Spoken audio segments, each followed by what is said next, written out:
Muka surat 143. Muka surat 143. Kita masuk satu bab baru, bab ma jaa fi fadlil hajari, fi fadlil hajaril aswadi warrukni wal maqami. Bab ma jaa fi fadlil hajaril aswad warrukni wal maqami. Itu bab yang datang pada menyatakan hadis yang menyebutkan kelebihan Hajar Aswad dan rukun dan juga maqam Ibrahim. Malam ni dia nak ramai satu hadis dekat kita, nak cerita dekat kita tentang benda-benda yang disebut tiga ni ada keistimewaan dia.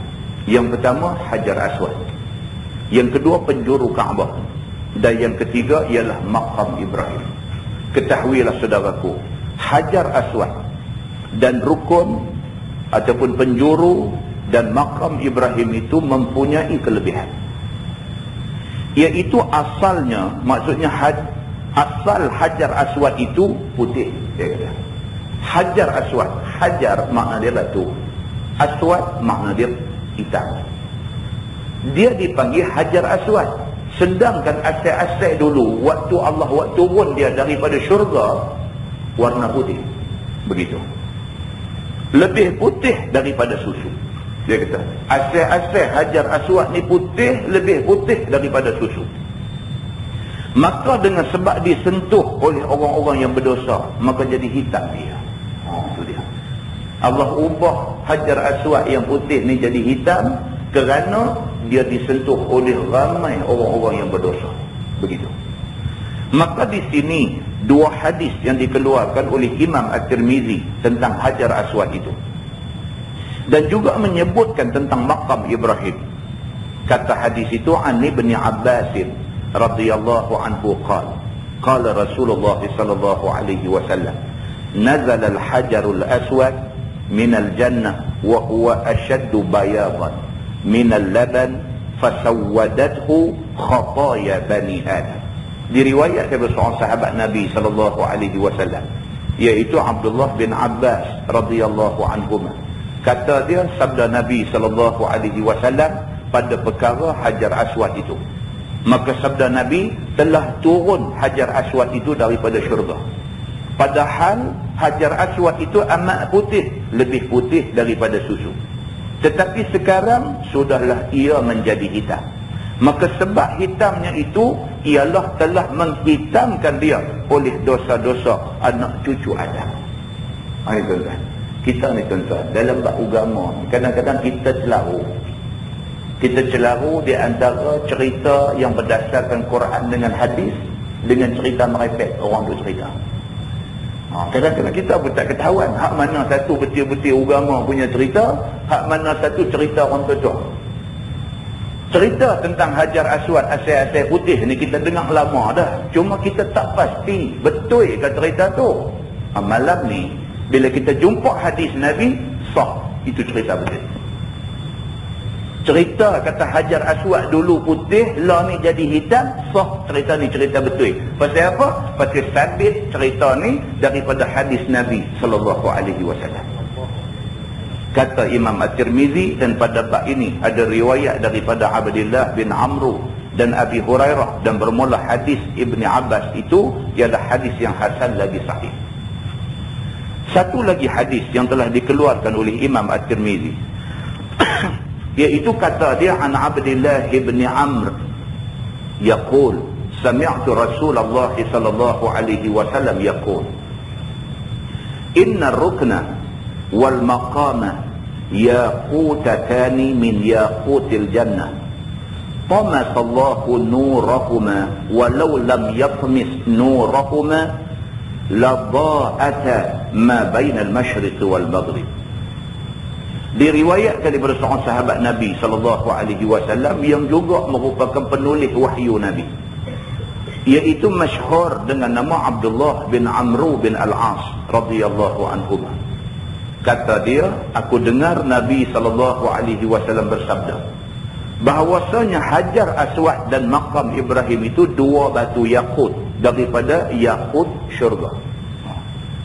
Ini seorang daripada sahabat Nabi, iaitu Abdullah bin Amru bin Al-As.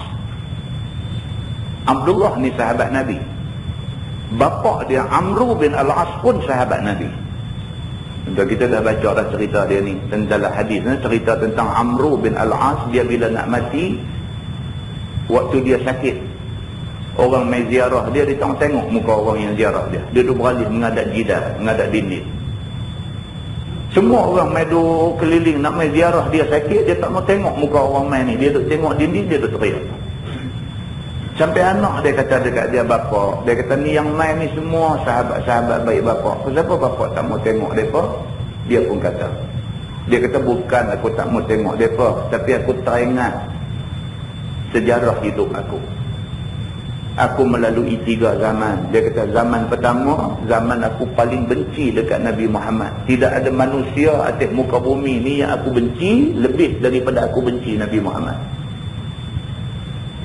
Nasib aku baik, Allah tak matikan aku masa aku tengah benci dekat Nabi. Kalaulah sekiranya Allah matikan aku masa aku benci dekat Nabi, aku ahli neraka.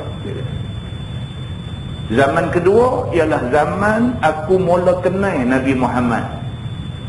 Aku jadi sayang dekat dia, aku jadi satu orang yang terlampau hormat dekat dia, sehingga kan kalau orang tanya aku macam mana rupa Nabi, aku tak boleh nak cerita sebab aku tak pernah jamak Nabi ni lebih lama daripada aku duduk jamak muka orang lain.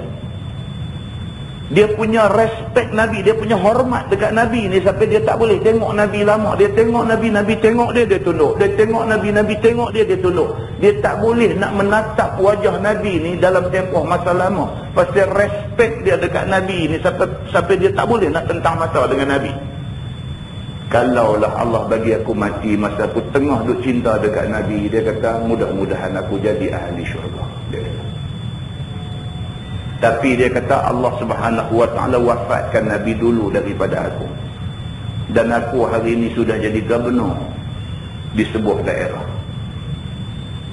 Aku memikul macam-macam amanah ni. Rakyat yang duk ada bawah aku ni, aku duk pikul amanah mereka. Aku takut kot aku tak tertunai amanah yang disangkut atas bawah aku ni.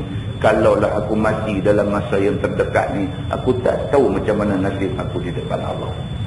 Ini Amru bin Al-As, bapa kepada Abdullah yang meriwayatkan hadis ni. Abdullah kata dia pernah dengar Nabi SAW bersabda. Nabi kata bahawasanya Hajar Aswad dan Maqam Ibrahim itu adalah 2 batu yakut daripada yakut syurga.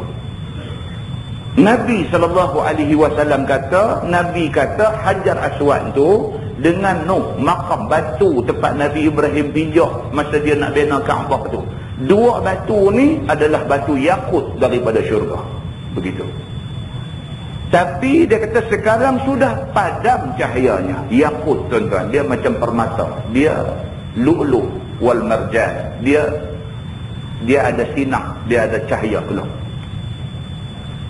Hajar Aswad ini asal-asalnya putih dan bercahaya. Demikian juga dengan batu tempat Nabi Ibrahim pijak. Ini batu yakut daripada syurga yang dulunya bercahaya, dia kata. Tapi lah dah terpadam cahaya dia. Iaitu memadam Allah akan cahaya keduanya, maka tidaklah terang menerang lagi.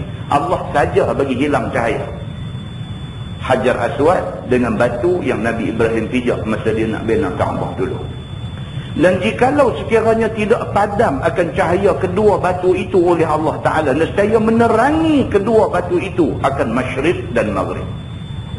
Nabi pernah habaq macam ni. Nabi kata Hajar Aswad dengan batu Maqam Ibrahim tu, tempat berdiri Nabi Ibrahim tu, kalau tak sebab Allah padam cahaya dia, kalau Allah tak padam cahaya dia akan menerangi timur dan barat.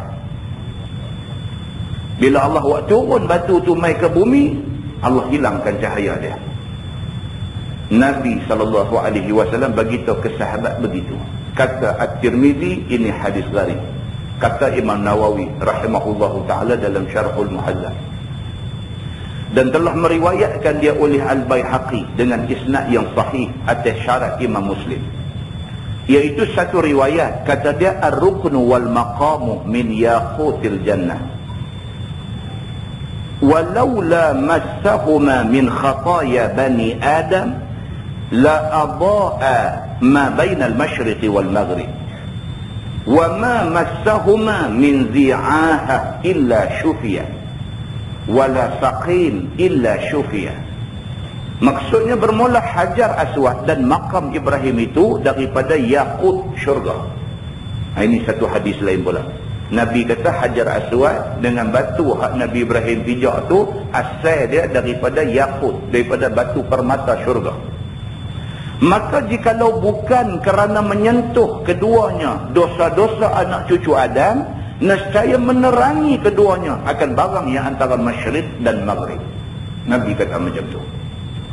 Dan tiada menyapu keduanya daripada orang yang kena bencana, melainkan hilang bencana itu. Dan tiada yang kena penyakit, melainkan sembuh penyakit itu. Itu dia. Ni batu daripada syurga. Bukan batu tu ada kuasa, tapi Allah Subhanahu wa taala nak tunjuk kata batu syurga ni batu yang mempunyai manfaat. Allah bagi dekat dia manfaat tu. Maka orang sakit dia kata kalau boleh disentuh dua batu ni sembuh dia daripada penyakit. Dan isnad hadis itu sahih dia kata. Dan pada satu riwayat, laula massahu min anjasil jahiliyah ma massahu min zi'aha illa syufiya wa ma 'alal ardi syai'un minal jannah ghairu. Jikalau bukan kerana barang yang menyentuh akan dia daripada najis orang jahiliyah, maka tiada menyentuh akan dia daripada orang yang kena bencana, melainkan hilang bencana itu. Dan tiada suatu atas bumi yang datang daripada syurga lain daripadanya. Itu dia. Lagi satu hadis pula Nabi SAW kata Hajar Aswad dengan makam Ibrahim ini sahaja barang daripada syurga yang ada atas dunia ni, tak ada barang lain lah. Oleh kerana dia barang daripada syurga, maka Allah nak tunjuk keistimewaan dia. Orang sakit kalau sentuh, insya-Allah sembuh sakit dia. Nabi kata begitu. Bermula isnadnya sahih dia kata. Dan daripada Ibni Abbas radhiyallahu anhuma kata dia qala Rasulullah sallallahu alaihi wasallam la yab'athanna Allahul hajar yaumal qiyamah lahu aynani yubsir bihima wa lisanun yantiqu bihi yashhadu ala man aslamahu bihaqqin. Maksudnya telah bersabda Nabi sallallahu alaihi wasallam. Kan dia tadi baca dia yashhadu ala man istalamahu bihaqqin, begitu.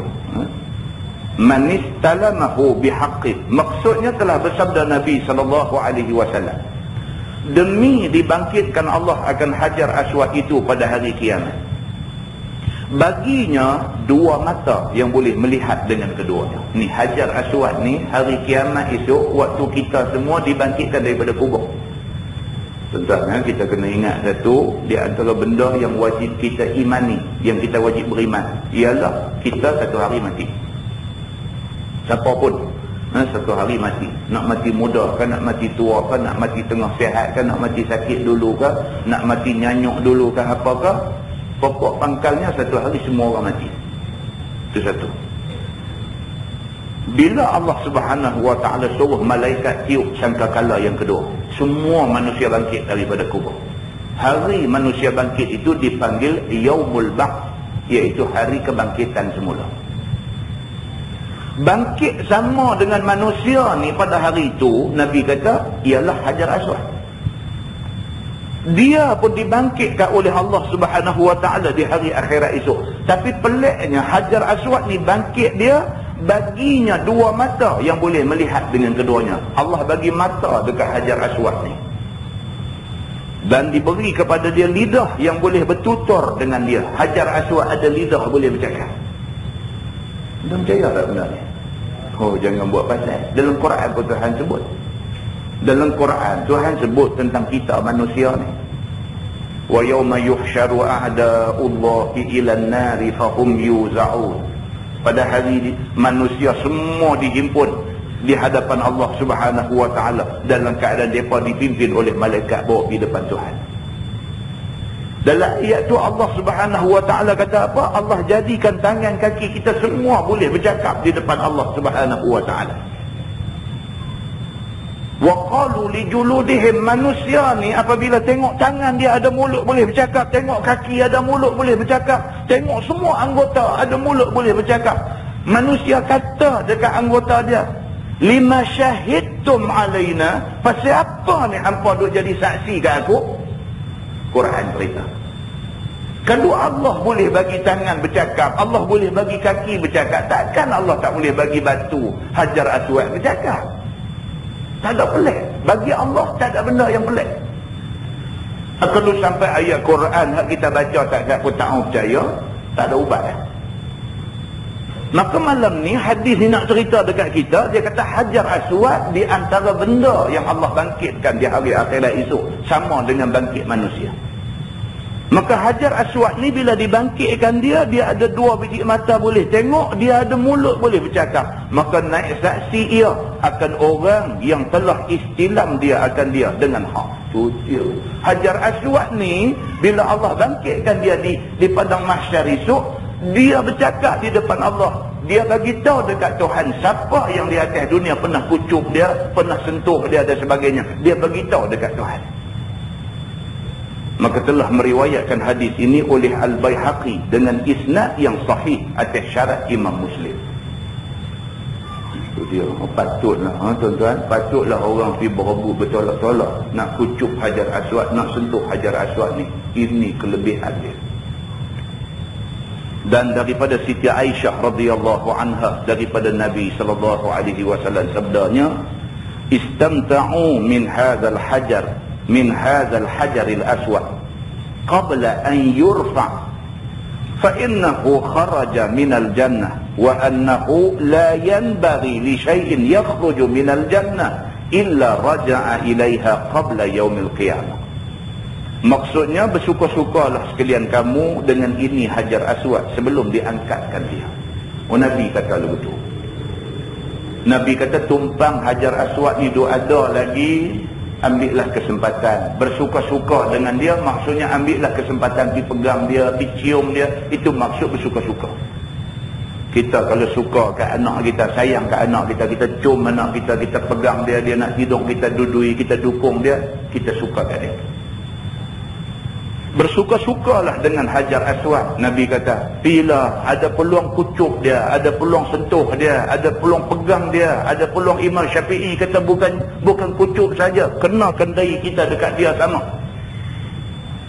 Bukan pasal batu ni ada satu ajaib apa macam mana, dah, tapi pasal dia ni ada istimewa, dan istimewa dia disebut oleh Nabi sallallahu alaihi wasallam. Maka Nabi kata bersuka-sukalah kamu dengan ini Hajar Aswad sebelum diangkatkan dia. Sampai satu masa esok Tuhan ambil balik Hajar Aswad ni.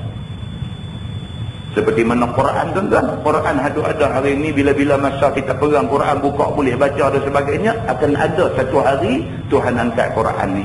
Bila Tuhan angkat Quran ni, buka Quran tak ada apa dah, tak boleh baca dah. Tinggal lembaran kosong. Setengah ulama kata maksud Allah angkat Quran ni ialah Allah matikan semua orang yang hafal Quran. Tak ada siapa dah boleh bagi tahu tentang Quran ni. Begitu. Kerana bahawasanya ia keluar daripada syurga. Batu ni yang kata Hajar Aswad ni dia mai daripada syurga. Dan bahawasanya tiada sayogia bagi sesuatu yang keluar daripada syurga melainkan balik dia kepadanya dahulu daripada kiamat. Nabi kata oleh kerana Hajar Aswad ni mai asal dia syurga, sebelum kiamat dia akan balik ke syurga. Begitu. Meriwayatkan oleh Al-Qasim At-Tabari. Tajuk baru, bab ma jaa fil khuruj ila Mina wal muqam biha. Iaitu bab yang datang pada menyatakan hadis yang menyebutkan bicara keluar ke Mina dan bermukim padanya. Ini dia nak cerita pula kat kita. Ni orang yang buat ibadat haji ni. Kita daripada Mekah lah. Nak start ibadat haji ni, start di Mekah. Daripada Mekah kita nak bertolak. Kalau Nabi SAW, Nabi buat haji dulu, dia daripada Mekah 8 hari bulan, Nabi pergi Mina dulu. Nabi pergi Mina dulu. Nabi tidur di Mina dulu. Esok tu 9 hari bulan baru Nabi pergi ke Arafah. Itu sebab tuan-tuan, kalau kita pergi Mekah buat haji, tuan-tuan perhati tengok. Tuan-tuan perhati tengok, jemaah haji daripada negeri lain semua daripada pergi Mina dulu. Malaysia aja, Malaysia saja dia start daripada Mekah terus dia pergi Arafah. Jemaah haji lain tuan-tuan, mereka 8 hari bulan semua mereka keluar, bukan mereka keluar pergi Arafah, mereka keluar pergi Mina. Pasal apa? Pasal nak ambil sempena Nabi SAW buat haji. Baik, tajuk malam ni dia nak cerita pasal benda ni. Ketahuilah saudaraku, seorang yang ihram haji yang nak pergi ke Arafah itu sayogia keluar pada hari yang ke-8 daripada bulan Zulhijjah. Hari ke-8 keluar dah, dia kata. Dahulu daripada Zuhur dan kemudian daripada semayang subuh. Hari yang ke-8 tu lepas semayang subuh pergi. Itu maksud dia. Sekira-kira dapat dia sembahyang Zuhur di Mina. Pergi itu pergi ke Mina, sampai di Mina dan semayang lohong di situ. Maka yang demikian itulah diperbuat oleh Nabi kita Muhammad sallallahu alaihi wasallam dengan dalil hadis yang dikeluarkan oleh Imam At-Tirmizi. Kata dia an Ibn Abbas radhiyallahu anhu qala shalla bina Rasulullah sallallahu alaihi wasallam di Mina al-dhuhra wal-'asra wal-maghrib wal-'isha wal-fajr thumma ghada ila Arafah. Diriwayatkan daripada Abdullah bin Abbas radhiyallahu anhu, kata dia telah semayang dengan kami pada hari yang ke-8 daripada Zulhijjah oleh Nabi SAW di Mina, akan semayang Zuhur, semayang Asar, semayang Maghrib, semayang Isya dan semayang Subuh pagi esok. Ini Nabi buat haji macam ni. Tak salah. Kalau kita daripada Mekah terus pergi Arafah tidak salah. Cumanya kalau betul-betul nak ikut macam Nabi buat, Nabi daripada Mekah dia pergi Mina dulu. Dia pergi di Mina lepas semayang subuh, Nabi bertolak ke Mina. Nabi sampai di Mina, Nabi semayang Zuhur, semayang Asar, semayang Maghrib, semayang Isya, sampailah esok pagi lepas semayang subuh, baru Nabi bertolak ke Arafah. Barulah nak mula wukuf di padang Arafah. Itu cara Nabi buat dulu. Begitu. Kemudian daripada sudah semayang subuh pada hari yang ke-9 di Mina itu, maka berpagi-pagi Nabi SAW dengan kami semua berangkat berjalan pergi ke Arafah kerana nak wukuf di sana. Itu pergerakan Nabi begitu. Maka demikian itulah sayogia bagi orang yang mengerjakan haji mengamalkannya. Itu dia. Syekh Idris Al-Marbawi kata, kalau boleh buat macam tu cukup cantik. Tak boleh lah tuan-tuan, kita lari pergi tabung haji tiba atas belakang. Dah, jadi video rosak seorang-seorang sesat apa semua hilang daripada jemaah haji lain, jadi satu susah. Kan? Jadi benda ni sunat. Kalau kita ikut macam Nabi buat tu paling cantik. Tapi kita nak kena ikut rombongan tabung haji daripada Mekah kita terus ke Arafah, begitu. Masalah orang-orang haji keluar dari Mekah ke Mina itu bagaimana? Dia kata, nak keluar pergi macam mana? Kata Imam Nawawi rahimahullahu ta'ala dalam Syarah Muhalla, sunat keluar imam ataupun naib imam dan sekalian orang-orang haji ke Mina pada hari yang ke-8 daripada bulan Zulhijjah. Nak cantiknya hari ke-8 tu keluar dengan dipimpin oleh seorang imam, bawa jemaah haji pergi, bawa pergi ke Mina dulu. Kata Imam Syafi'i dan Al-Ashab adalah keluar mereka itu kemudian daripada semayang subuh di Mekah. Sekira-kira boleh mereka itu semayang lohok di Mina pada awal waktunya. Kalau boleh, keluar lepas semayang subuh supaya dan lohok di Mina. Begitu. Inilah yang sahih lagi masyhur daripada sekalian nas Imam Asy-Syafi'i dan Al-Ashab. Imam Syafi'i sendiri, imam mazhab kita, dia pun kalau boleh dia kata 8 hari bulan pergi Mina dulu, pergi tidur di Mina apa semua, pagi esok baru pergi Arafah. Imam Syafi'i pun suka macam tu. Begitu. Dan padanya satu qaul yang dhaif bahawasanya semayang mereka itu akan zuhur di Mekah kemudian baru keluar pergi ke sana. Ini pendapat yang dhaif, tak terpakai. Masalah dia kata orang-orang haji keluar ke Mina hari Jumaat macam mana halnya? Kata Imam Nawawi dalam Majmu' dan telah berkata ashab kita, maka jika hendak keluar dari Mekah ke Mina hari Jumaat, maka bolehlah keluar mereka dahulu daripada terbit fajar pada hari yang ke-8 itu. Kerana berjalan keluar negeri pada hari Jumaat, kemudian daripada fajar itu, dan dahulu daripada gelincang matahari, sekiranya tiada sembahyang Jumaat, maka iaitu haram pada yang lebih asah daripada dua kaul. Dia kata kalau kata 8 hari bulan tu jatuh hari Jumaat, keluar sebelum subuh. Keluar sebelum subuh. Jangan keluar selepas subuh. Kalau keluar selepas subuh, kita berdosa sebab kita tak sembahyang Jumaat. Dosa kata Mekah lah. Kita duduk di sini pun ni, kita duduk di sini, duduk di tanah liat ni, nak pergi Kuala Lumpur. Nak pergi Kuala Lumpur hari Jumaat. Kita keluar pukul 9 pagi. Kita keluar pukul 9 pagi, kewajipan Jumaat tak gugur. Kita wajib kena sembahyang Jumaat di tengah jalan, tang-tang mana. Kalau kita keluar hari Jumaat nak pergi Kuala Lumpur, kita keluar pukul 9 pagi lepas subuh. Pukul 9 pagi baru kita keluar pergi. Kemudian kita tak sembahyang Jumaat, kita buat zuhur dengan asar jamak tang-tang mana. Perbuatan kita tinggal Jumaat itu haram dan berdosa. Tapi kita buat sembahyang zuhur dengan asar tu sah, sembahyang itu sah. Tapi kita berdosa sebab kita tak sembahyang Jumaat pada hari itu. Ini hukum fiqh, tuan-tuan. Nak lepas daripada berdosa kerana tak sembahyang Jumaat, sama ada yang pertama keluar sebelum subuh. Kalau bercadang nak pergi Kuala Lumpur hari Jumaat, keluar sebelum subuh.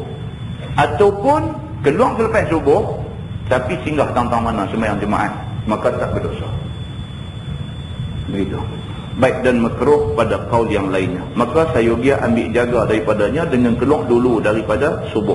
Kerana mereka itu tiada sembahyang Jumaat di Arafah dan tiada di Mina. Kerana syarat sah Jumaat dalam negeri yang didiami. Kalau kata 8 hari bulan Zulhijjah jatuh hari Jumaat, kalau kita keluar lepas sembahyang subuh, pergi di Mina, Mina orang tak buat sembahyang Jumaat.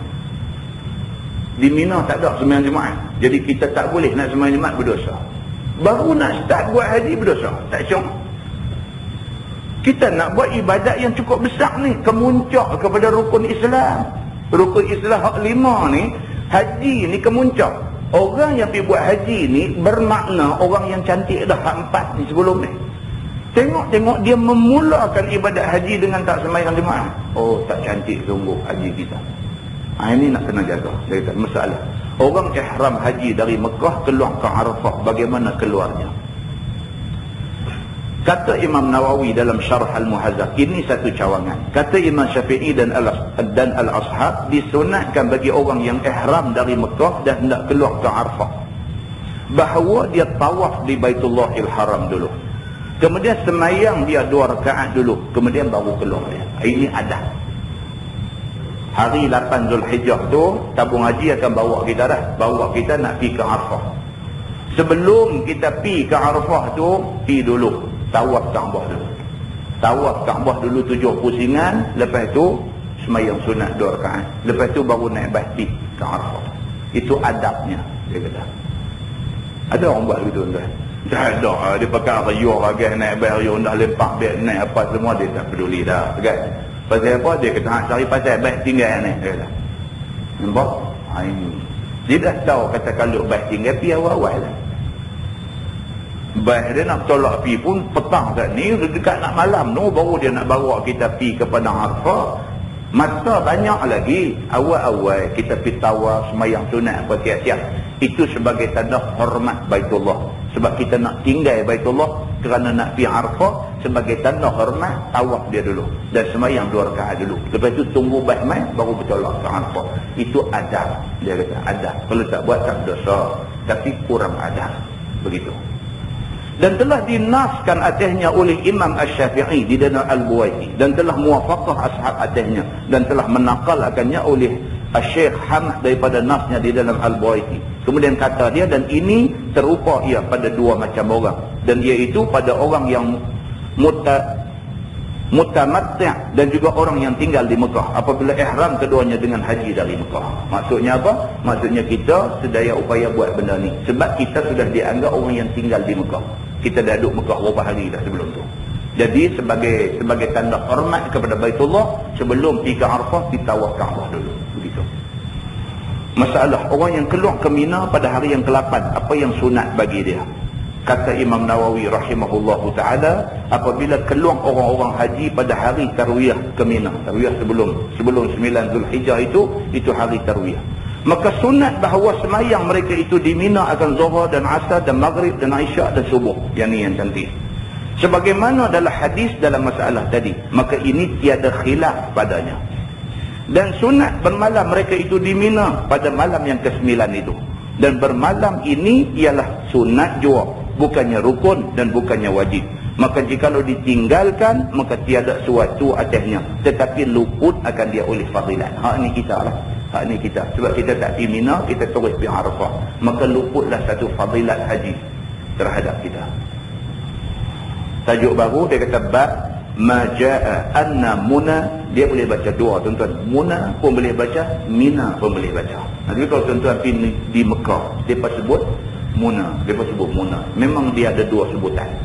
Mina pun boleh sebut, Muna pun boleh sebut. Arab Saudi dia sebut Muna. Kan? Bila baik dia nak jalan ke apa, kita duduk di Mina. Ada orang dia tak mau tidur di Mina kan. Pukul 1, pukul 2 pagi dia bertolak balik mai tidur di Mekah. Obah ni bukan sikit ni, nak balik ke Mekah ni. Haram bukan haram tak bagi kita naik bas.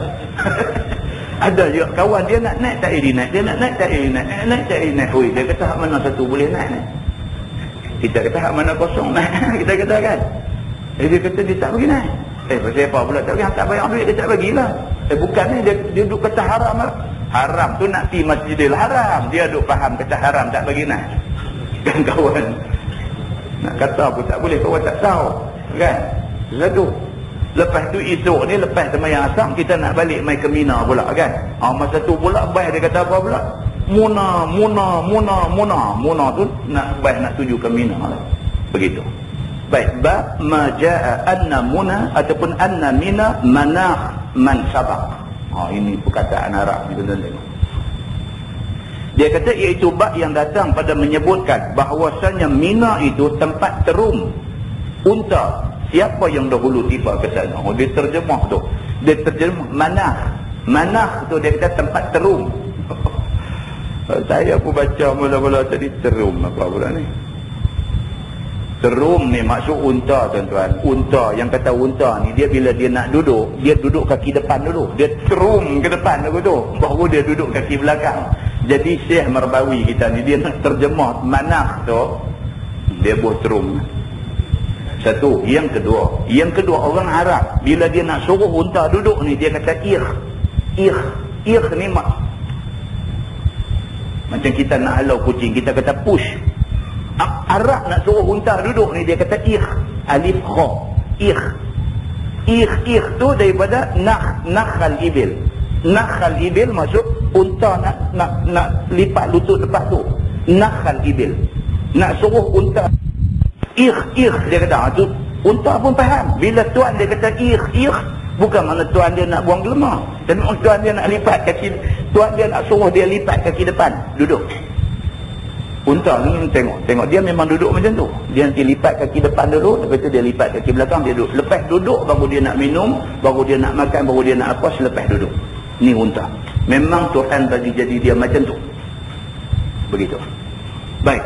Jadi ni dia nak cerita ni, dia kata Mina ni, dia kata yang kata Mina tu, kawasan Mina tu siapa pun tak boleh kata ni kawasan dia. Siapa sampai di situ dulu, tahu tu tempat dia. Itu dia nak abang yang tu kat kita. Tak boleh kita kata ni kawasan ni aku punya, siapa pun tak boleh main. Tak boleh. Sebab Mina ni Nabi kata siapa yang sampai di situ dulu, unta dia terum duduk dalam tu, tempat tu jadi tempat dia. Siapa pun tak boleh halau dia daripada situ.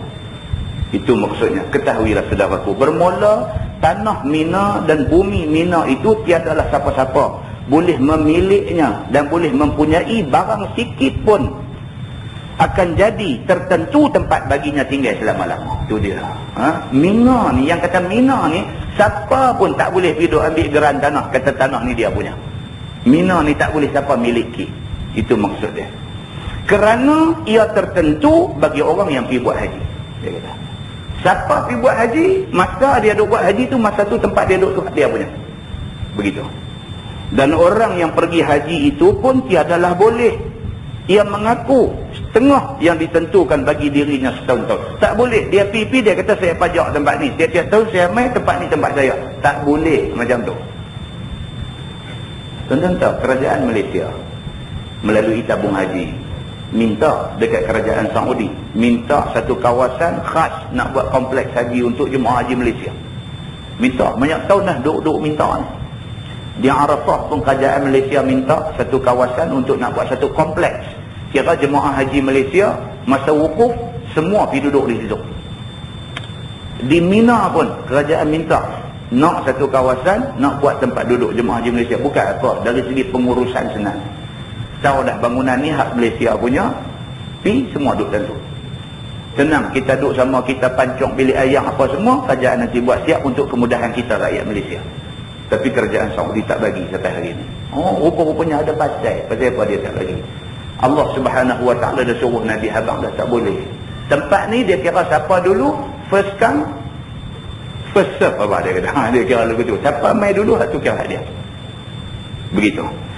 Dia kata bahkan siapa yang dulu sampai ke sana, maka di mana tempat terum untanya itu, maka di situlah dia boleh berhenti dan duduk.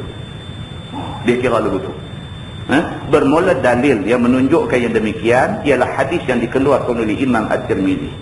Kata dia an Aisyah radhiyallahu anha qalat, qulna ya Rasulullah, ala nabni laka baitan yudhilluka bimina? Qala la, mina munahu man sabaq. Diriwayatkan daripada seorang isteri Nabi SAW yang sangat dikasihinya, iaitu Siti Aisyah radhiyallahu anha. Kata dia telah berkata kami kepada Nabi SAW, ya Rasulullah, tidakkah kami dirikan sebuah rumah tertentu bagi engkau sebagai tempat berteduh engkau di Mina? Ini cerita Nabi. Nabi bila pergi buat haji sampai di Mina, Mina panas, bukan macam lah ada dengan macam-macam bumbung apa semua, melontang bawah boleh, melontang atas boleh, apa semua ada. Dulu batu tu aja, tak ada apa pun padang. Kalau kata padang Arafah, padang semata-mata. Yang kata Mina ni pun kering kontang, apa pun tak ada. Dulu zaman Nabi dulu buat haji susah sungguh. Jadi bila Nabi SAW sampai di Mina ni, bila sampai dengan panas, dengan apa, nak duduk pula 3 hari. Jadi adalah di kalangan sahabat Nabi dan sebagainya ni tak boleh lah. Kesian dekat Nabi, tengok Nabi macam terdera di situ. Satu orang manusia yang sangat disayangi oleh sahabat-sahabat ni pun tak boleh tengok Nabi susah macam tu. Maka dia pergi tanya Nabi, ya Rasulullah, izinkan kami nak buat satu macam rumah untuk kamu. Maka lepas ni tiap-tiap kali kamu main, kamu boleh duduk bawah rumah ni, kamu teduh. Itu maksudnya. Tuan-tuan banyaklah macam hari itu kita cerita pasal mimbar. Nabi mulanya baca khutbah di atas tunggui pokok kurma. Bukan tunggui. Nabi SAW baca khutbah pada mulanya hanyalah duduk bersandar pada satu pokok kurma. Sahabat-sahabat Nabi ni bila tengok macam tu, berasa idea tu ada. Idea tu ada, pergi jumpa Nabi, ya Rasulullah, boleh tak boleh kami nak buat mimbar untuk kamu, supaya kamu duduk lebih tinggi dan orang lebih ramai dapat melihat kamu. Dalam kes ni Nabi kata tak apa. Maka sahabat pun buat mimbar 3 anak tangga untuk Nabi. 3 anak tangga, itu sunnah Nabi. Maka Nabi pun pertama kali naik atas mimbar tu, masa nak baca khutbah dengar bunyi suara macam bunyi suara orang teriak. Cari punya cari, sahabat semua duk cari siapa teriak, tak ada siapa teriak. Nabi SAW turun daripada mimbar, dia pergi dekat pokok kurma ni. Nabi tepuk dia. Nabi kata tak apa, walaupun kita berpisah saat hari ni, tapi di syurga kita bersama. Dia berhenti teriak. Tu sahabat ni, nak cerita kita sahabat, bila dia tengok, dia tu fikir apa lagi yang kebaikan yang dia boleh buat untuk Nabi. Apa lagi benda yang baik yang dia boleh buat dekat Nabi. Ni pun sama. Bila Nabi sampai di Mina, dengan panas, dengan tak selesa, sahabat pergi jumpa Nabi, minta nak buat satu rumah untuk Nabi di Mina. Begitu. Apabila didengar oleh Nabi SAW akan perkataan kami itu, lalu dijawab Nabi dengan sabdanya, jangan dirikan apa suatu yang tertentu bagi aku. Kerana bahawasanya tanah Mina dan bumi Mina itu tempat berhenti, tempat terum unta bagi siapa-siapa yang dahulu sampai ke sana pada masa mereka itu mengerjakan haji. Nabi kata tak boleh. Jangan buat apa rumah, bukan kata dekat aku, dekat siapa pun tak boleh buat sebarang rumah. Pasal apa? Pasal Mina ni siapa pun tak boleh memiliki Mina. Tanah Mina ni adalah hak jemaah haji tiap-tiap tahun. Siapa sampai dulu dia duduk tang tu tempat dia. Nabi kata macam tu. Maka jikalau didirikan tempat atau rumah yang tertentu bagi seseorang, nescaya jadi menyempitkan tempat perhentian orang-orang pergi haji. Oleh itu, siapa-siapa yang sampai dulu berhenti di mana-mana tanah Mina itu, maka jadilah punyanya pada masa itu. Dia kata. Begitu. Dan tidaklah boleh siapa-siapa keras maksudnya paksa. Tak ada siapa boleh paksa akan dia suruh berubah daripada tempat. Oh, itu dia. Dia sampai, dia dah duduk tentu kira tempat dia. Tak boleh main-main kata ni, kami selalu aku duduk, tak boleh. Tak boleh. Pasal apa? Pasal Mina ni tak boleh siapa memiliki bumi Mina ni. Maka apabila sudah ditinggalkannya, maksud ditinggal tempat di Mina tu, maka kembalilah seperti sebelum ia datang. Yang ni siapa dulu mai, maka dialah punya tempat duduk pula. Dia ni habis buat haji semua, dia balik ke Mekah, tempat tu siapa nak mai duduk pula tahun depan, bukan tempat dia lah. Dia kira begitu. Kata At-Tirmizi, ini hadis hasan lagi sahih. Masalah dia kata, keluar ke Arafah daripada Mina tu bagaimana?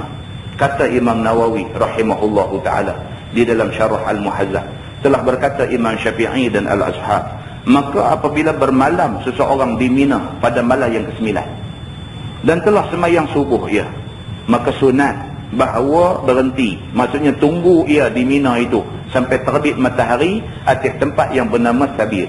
Maka ialah satu bukit yang masyhur di sana. Maka apabila sudah terbit matahari atas bukit itu, berjalanlah menghala ke Arafah. Maka kata setengah ulama, disunatkan juga baca dia akan doa ini, Allahumma ilaika tawajjahtu wa liwajhikal karim aradtu faj'al dhanbi maghfuran wa hajji mabruran warhamni wa la tukhayyibni innaka ala dhalik wa ala kulli syai'in qadir. Itu cara nak keluar pergi ke Mina, nak keluar pergi ke Arafah. Kita tadi 8 hari bulan daripada Mekah, lepas semayang subuh di Mina, duduk di Mina, semayang zuhur di Mina, semayang asar di Mina, semayang maghrib di Mina, semayang isya di Mina, tidur di Mina sampailah pagi esok semayang subuh di Mina. Lepas semayang subuh di Mina, tunggu sampai matahari naik. Lepas tu barulah bertolak ke Arafah. Nabi buat macam tu. Nabi buat macam tu. Kita hari ni, kita daripada Mekah 8 hari bulan lepas asar duk start dah. Orang duk start pergi dah. Duk start pergi ke Arafah. Ada orang sampai lepas maghrib, ada orang sampai lepas Isya, ada orang sampai pukul 1, pukul 2 pagi dan sebagainya, sampai di Arafah. So kita ramai terpaksa pergi macam tu. Sampai di sana, sampai tu buatlah apa-apa ibadat. Setidak-tidak ibadat zikir. Kalau boleh ada ruang cantik, tak ada orang kacau dan sebagainya, semayang sunat apa-apa di situ. Kalau ada Quran, mata tengok nampak, baca Quran dan sebagainya. Tunggu sampai pagi esok, semayang subuh. Lepas semayang subuh apa semua dah di Arafah ni, tunggu, buatlah apa yang boleh buat. Buat apa yang boleh buat, baca Quran ke zikir ke apa ke, sampai masuk waktu zuhur. Bila masuk waktu zuhur, bermulalah masa wukuf di Arafah. Ini yang kita buat begitu. Baik, dan disunatkan membanyakkan ucap talbiyah. Duduk di Mina, duduk di Arafah ni, disunatkan banyakkan labbaik Allahumma labbaik, labbaik la syarika laka labbaik, innal hamda, banyakkan talbiyah. Dan duduk di kemah Arafah ni macam-macam dah. Ada cerita politik satu pasal, ada cerita pasal saham naik turun satu pasal, ada cerita komplain muasasah tabung haji satu pasal, ada cerita kata dia terlupa nak bawa ayam main satu pasal. Lagu tu punya duk ada dalam kemah ni. Dia tak nampak suasana ibadat tu. Kadang-kadang tak syok betul. Dia jadi macam tu. Lepas tu ada pula sepuak ni duk talbiyah lah, labbaik Allahumma labbaik, labbaik la syarika laka labbaik. Hak duk balik ni kata apa? Kacau orang nak tidur. Ada juga macam tu pun ada juga. Kan? Jadi kita ni bila kita mengaji tuan-tuan, jadi kita tahu kumpulan mana betul, kumpulan mana tak betul. Itu saja. Bukan kita nak hidup syarah kat dia, tapi kita tahu, tengok Allah, aku pergi duduk dengan puak saham yang cerita. Kata apa? Empat duk saat kita pergi join geng talbiyah di sana, supaya tidak lara kita di situ. Tuan-tuan, nak buat haji mabrur ni bukan senang. Nak buat haji senang, ada duit pergi ya. Tapi nak pergi buat haji yang apabila kita balik kita rasa puas hati, bukan senang. Bukan senang, duit habis banyak dah.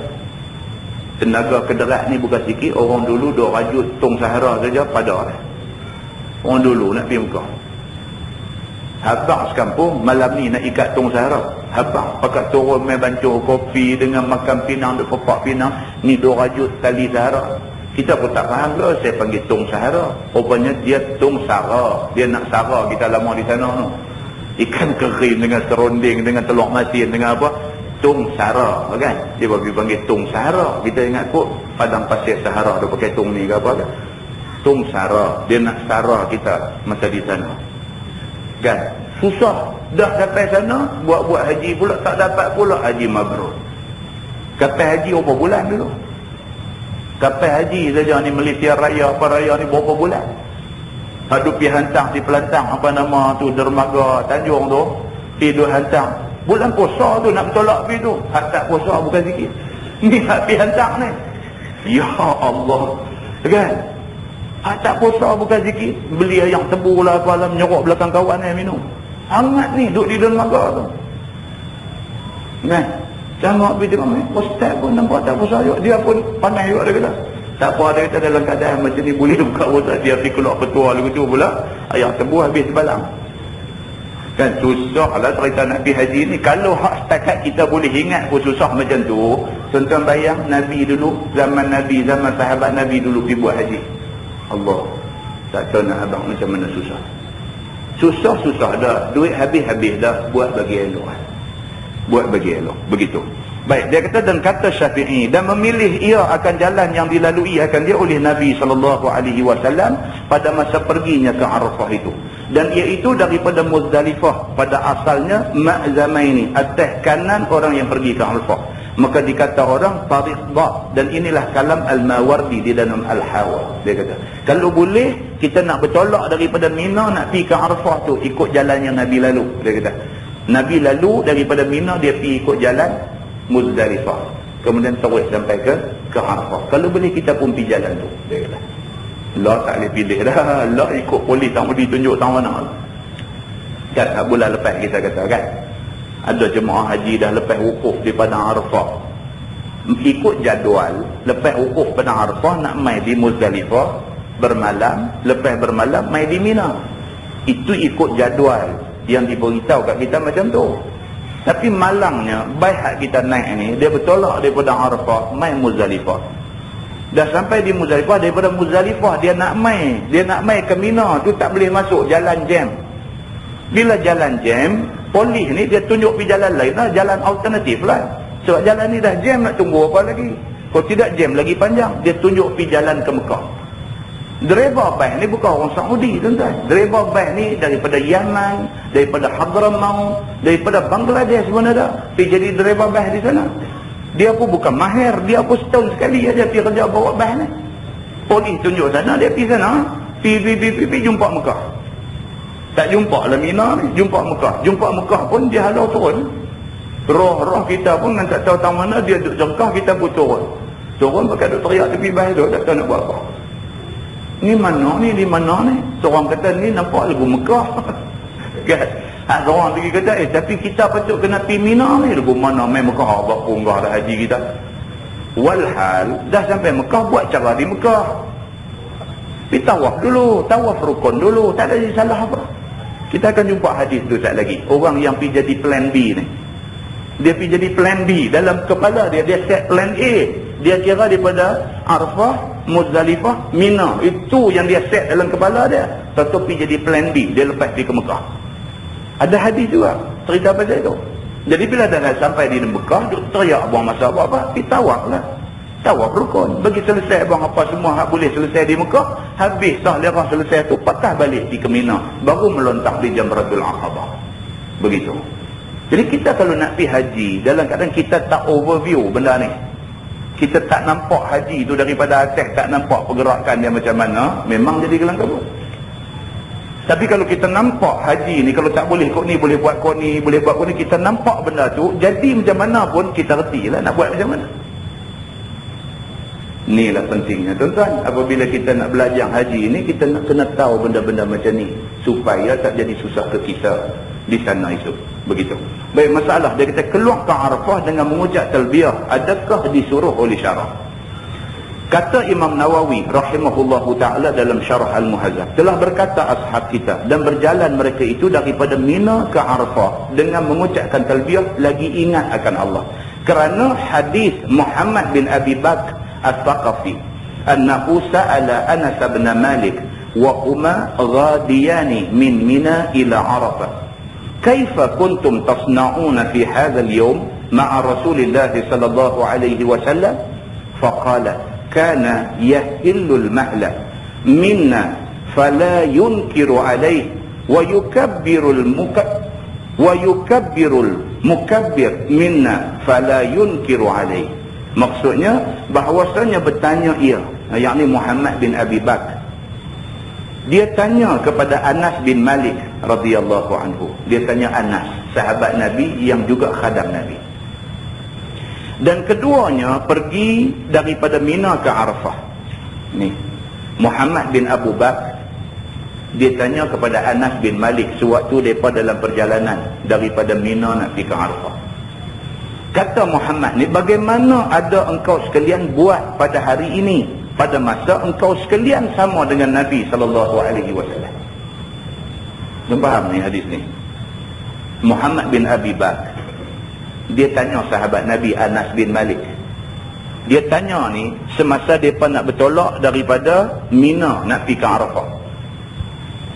Dia kata, Anas, masa hampa buat haji dengan Nabi dulu, waktu nak bertolak daripada Mina nak pergi ke Arafah ni, hampa buat apa? Dia tanya begitu. Maka kata Anas, adalah mengucap talbiyah oleh orang yang mengucap talbiyah daripada kami, maka tiada diengkar orang atasnya. Dia kata, seingat saya dulu masa kami bertolak daripada Mina nak pergi ke Arafah, di kalangan kami ni ada yang bertalbiyah, labbaik Allahumma labbaik dan sebagainya. Nabi tu ada, Nabi tak larang, dia kata begitu. Dan mengucap takbir oleh orang yang mengucap takbir daripada kami, tiada juga dilarang orang atasnya. Dan ada di kalangan kami ni masa duk berjalan daripada Mina nak pergi ke Arafah tu, Allahu Akbar, Allahu Akbar, Allahu Akbar, Nabi tak larang juga, dia kata. Maka meriwayatkan hadis ini oleh Bukhari dan Muslim di dalam sahihnya. Itu dia. Jadi maknanya semasa perjalanan kita nak pergi Arafah tu, isi salah dengan apa-apa benda yang boleh membuatkan kita ingat Allah. Sembang ni tak nak sembang dah, tuan-tuan. Sembang ni tak nak sembang, dah duduk di hotel sembang ni tak nak sembang dah. Bila start 8 Zulhijjah ni, start nak buat haji ni, konsentrate haji. Start je. Start daripada 8, lepas tu 9 duk ada di Arafah, lepas tu 10 kita dah sampai di Mina, melontar apa semua 11, 12, 13, berapa hari aja. Tak sampai seminggu. Sabang seminggu ni. Sabang seminggu ni kita settle haji kita bagi elok-elok. Bagi elok-elok. Supaya apa tuan-tuan? Supaya bila balik daripada buat haji ni, perasa lega. Dia nak macam tu. Buat haji ni dia nak macam tu. Dia tak mau pi haji balik, dia duduk serabut dalam perut. Duk berasa tak kena tang tu, duk berasa tak selesai tang ni, duk berasa tak selesa macam tu, duk berasa kena tak kena aku buat. Tak mau. Pi biar bagi cantik. Pi umrah pun sama. Pi umrah pun sama. Kita sampai apa kita nak buat yang terelok macam Nabi buat, macam mana, balik hotel. Biar jadi ibadat. Kita pi tu biar jadi ibadat. Penting tuan-tuan.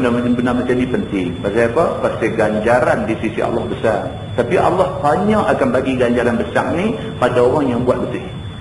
Dia macam tu. Nah, wallahu a'lam. Lepas ni kita masuk bab maja' fi taqsir salah. Ini saya tak baca dah lepas ni. Cerita pasal semayang qasar, apa nama, di Mina, apa semua ni kita dah baca di Masjid Sungai Rambai hari tu. Dia dah sentuh dah. Lepas ni tentang kita sambung muka surat 150. Bab ma ja'a fil wuquf bi Arafat wa du'a biha. Iaitu cerita tentang wukuf di Arafah dan doa di sana.